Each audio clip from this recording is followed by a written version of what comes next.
दोस्तों, जब तक आपके खुद को जीवित समझते हैं तब तक आपका जीवन कभी भी समाप्त नहीं होता। जब तक दरिया प्रवाहित रहेगा तब तक नदी कभी भी शांत नहीं हो सकेगी। असफलता आपके तत्वों को पहचानने और बदलने का मौका देती है ताकि आप सच्ची सफलता को ध्यान में ले सकें।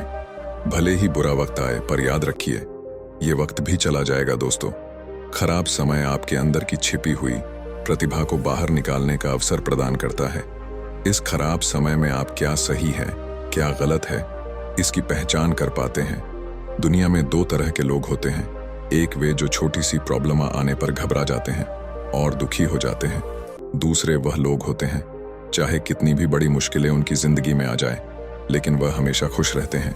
तो चलिए सुनते हैं इस कहानी को। आपके जीवन में हजारों मुश्किलें या बड़ी परेशानियां क्यों ना आ जाए, लेकिन यह कहानी आपको हर मुश्किल में रहना और मुस्कुराना सिखा देगी। एक भिक्षु एक देश की यात्रा पर निकला। जब रास्ते में रात हो गई तो वे एक व्यक्ति के घर रुक गया। उस व्यक्ति ने भिक्षु की खूब सेवा की और दूसरे दिन उसने भिक्षु को उपहार देकर विदा किया। वह भिक्षु उसकी की सेवा से बहुत खुश हो गया और दुआएं देने लगा कि हे भगवान, इस व्यक्ति को हमेशा खुश रखना और वह हमेशा दिन प्रतिदिन आगे बढ़ता ही रहे। इस बात पर वह व्यक्ति हंसने लगा और भिक्षु से बोला, हे महात्मन जो है वह भी अब नहीं रहने वाला। इस बात पर भिक्षु उसकी तरफ देखता ही रहा और वहां से आगे चला गया।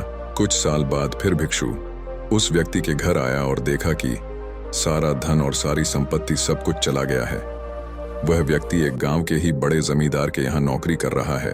वह भिक्षु उस व्यक्ति से मिलने के लिए वहां चला गया।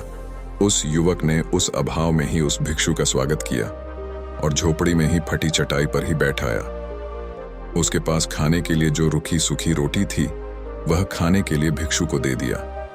जब भिक्षु वहां से जाने लगा तो उसके आंख में आंसू था।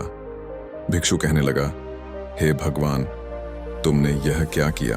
तो वह युवक फिर हंसा और कहने लगा, तुम क्यों दुखी हो रहे हो?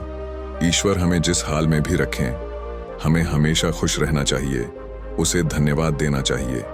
समय सदा बदलता रहता है और इतना ही नहीं, यह भी नहीं रहने वाला है।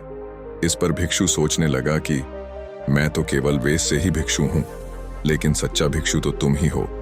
कुछ साल बाद भिक्षु फिर से यात्रा पर निकला और उस युवक से मिला और देखा तो देखता ही रह गया, क्योंकि सब कुछ बदल चुका था। वह युवक अब जमींदारों का जमींदार बन चुका था।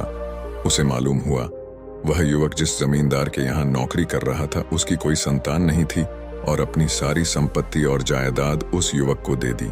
कुछ सालों के बाद फिर भिक्षु जब उस गांव से गुजरा तो उस युवक का महल तो है, लेकिन उसमें वह युवक ही नहीं है।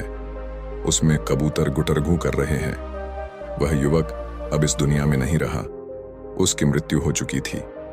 वह भिक्षु मन ही मन सोचने लगा कि यह एक इंसान जिंदगी भर कितना दौड़ता रहता है और रोता रहता है, दुखी होता रहता है। जिन चीजों के लिए इंसान तड़पता रहता है, दुखी होता रहता है, वास्तव में वह चीज जो हमेशा रहने वाली है ही नहीं, वे सारी चीजें बदलने वाली हैं।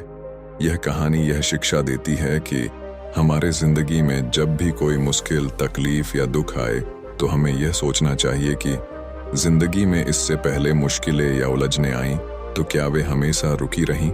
जैसे सारी मुश्किलें आकर चली गईं, वैसे ही यह भी मुश्किल चली जाएगी। यह वक्त भी बीत जाएगा।